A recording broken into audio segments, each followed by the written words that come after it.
A Brownwood couple who is aboard the Carnival cruise ship the Triumph is glad to be back on dry land. And currently Ganos is behind bars in the Brown County Jail. George? Wayne, Mayor Archibald says the Cedar Ridge Reservoir project is a marathon. Signing visitor badges and locking doors simply isn't enough anymore. Wayne, Dennis Spink says the goal is to put out 7.5 million gallons of water a day. On average, 25 people call First Travel Service a day. The $800 cash found the money inside of a white bank envelope lying on the ground. I'm Brownwood reporter Shenna Stout. I'm Brownwood reporter Shenna Stout. I'm Brownwood reporter Shenna Stout.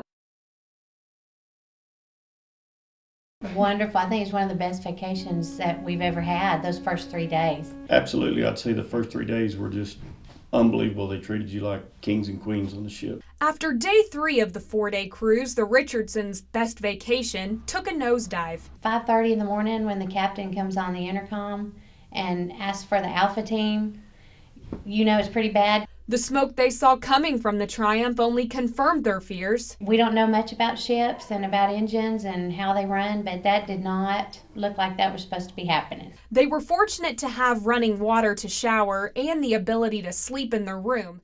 Many on lower levels weren't as lucky. There were certainly people who had a worse experience than we did, and sleeping out on deck when you're not prepared to be camping was really tough. When it comes to food, Michael and Sandra say they were never starving. I bring a sandwich back and Sandy's like, what is that? And I go, I'm not sure. I'm not really going to look at it. I'm just going to eat it. So I take a bite and I go, well, there's onion in it. And it was one of the cucumber onion sandwiches.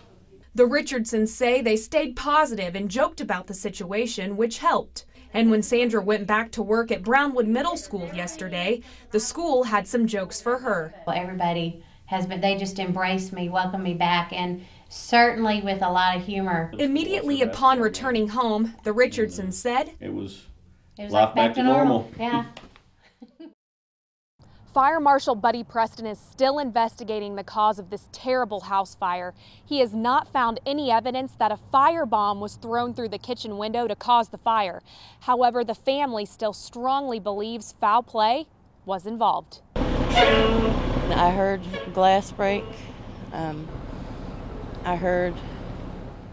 then I heard my daughter scream. He ran downstairs and there was the broken head of a cocktail bomb. Brownwood firefighters and police were dispatched to the 1200 block of First Street just before 2 o'clock this morning. The caller said a firebomb was thrown into the kitchen window. I feel that what they heard when they heard the glass break is when the window blew out itself. However, there is still a lot of debris to go through. When you have a 2-story house and the second floor falls in on the first floor, that leaves a lot of digging to do. The house was over 100 years old and was in the Ferguson family for at least 30 years. Now, the family that once lived here is trying to salvage any memory they can from the home. My husband's mother made this. It is not burned. A Bible was also found. Every page still intact. The family is staying at a hotel here in town, but they have already began the search for a new place to call home. In Brownwood, I'm Shenna Stout, K-Texas News.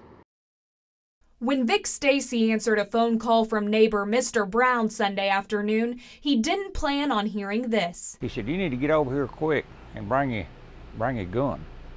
He said, I got a dead body laying over here in the road. Stacy grabbed his .57 Magnum and headed to Brown's RV. See, Charlie, the gunman down here, come out of his trailer, and he had a rifle in his hand with a scope on it. As he was positioning himself in front of Brown's RV, he could see a female's body lying in a pool of blood. Early Police Sergeant Stephen Means was the first on scene, and the gunman Charles Connor immediately started shooting at him. Brown asked me, he said, you gonna shoot at him? I said, I sure am when I get a good shot. Stacy fired at Connor and hit him in the thigh, knocking him to the ground. Connor, still alive, fired a round back at Stacy. Sergeant Means and Stacy returned fire to the gunman, killing him. The officer hit him, I think, in the shoulder one time, and got him in the rib cage, just barely grazed his rib cage, I think, on the left side. The gunman shot and killed 2 people before police arrived.